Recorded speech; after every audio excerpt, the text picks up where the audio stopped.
মাঠে বসে অনেক দিন পর ঠোঙায় করে মুড়ি খাচ্ছি। দারুণ অভিজ্ঞতা, দারুণ ভালো লাগছে। আসলে কথাটা হচ্ছে, আমাদের মেয়েদের অ্যানুয়াল স্পোর্টস ছিল আর সেদিনে ফাইনাল খেলা ছিল। আর সেখানে আমরা সবাই মিলে চলে গেছিলাম। সচরাচর সবার সাথে অতটা দেখা হয় না, টাইম পাস করা হয় না। তো সে যাই হোক গে, এখন আমি আর আমার একজন বন্ধু পূজা দুজনে মিলে আমরা একটা জিনিস দেখতে পেলাম, যে সারি সারি কত ট্রফি এখানে দাঁড় করানো রয়েছে। এত ভালো লাগছে, সাজানো রয়েছে, দেখে মনে হচ্ছে যে একটা নিয়ে চলে যাই মেয়েদের জন্য। জানি না আদেও ওরা এরকম ট্রফি জিততে পারবে কি না। তো সে যাই হোক গিয়ে, ট্রফিগুলো কিন্তু খুব সুন্দর করেছে। আর আমার কিন্তু এই সামনের দিকে ট্রফিগুলো খুব খুব পছন্দ হয়েছে। আর পূজা বলছে আমাকেও একটা পেতেই হবে। সে যাই হোক গিয়ে, ওর ছেলে কিন্তু খুব ভালো পড়ছে আর প্রত্যেকবারেই কিছু না কিছু প্রাইজ পায়, অনেক ট্রফি নিয়ে যায় বাড়িতে। আর সেই জন্যে ও খুবই কনফিডেন্স যে এখান থেকে আমাকে অনেকগুলো ট্রফি নিয়ে যেতে হবে বাড়িতে। আর বলতে বলতে এখানে দেখো সব থেকে এক্সাইটিং একটা খেলা, যেটা হচ্ছে জিলিপি দৌড়। দারুণভাবে আনন্দ দেয়, সবার ভালো লাগে।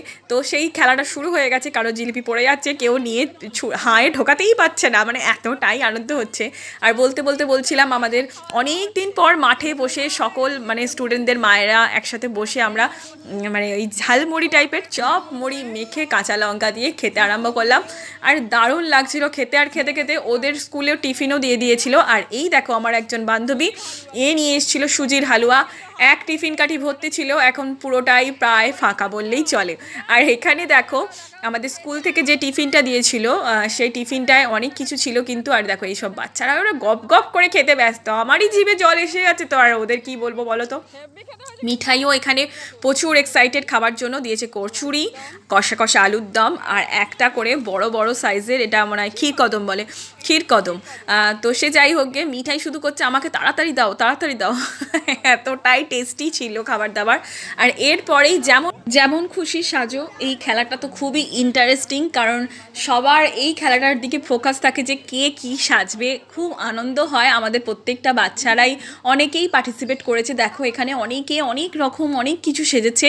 তার মধ্যে আমার মেয়েকে একটু নতুনত্ব কিছু সাজানোর ব্যাপারে যখন আমি ভাবছিলাম, তখন আমার মাথাতে এটাই এলো যে ওকে প্রেমানন্দ মহারাজ জি সাজাবো। মানে এটা মানে আমার একটা অনেক দিনের আশা বলতে পারো।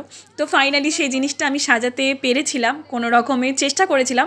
পুরোটা একদম পারফেক্ট হয়তো হয়নি, কিন্তু আমি অনেকটাই চেষ্টা করেছিলাম। আর ওকে সবাই খুব ভালোবাসা দিয়েছিল। আর ও কিন্তু 10জন পজিশন পায় এই গোয়াজুলাইকে, আর তার মধ্যে ও কিন্তু 4th হয়েছে।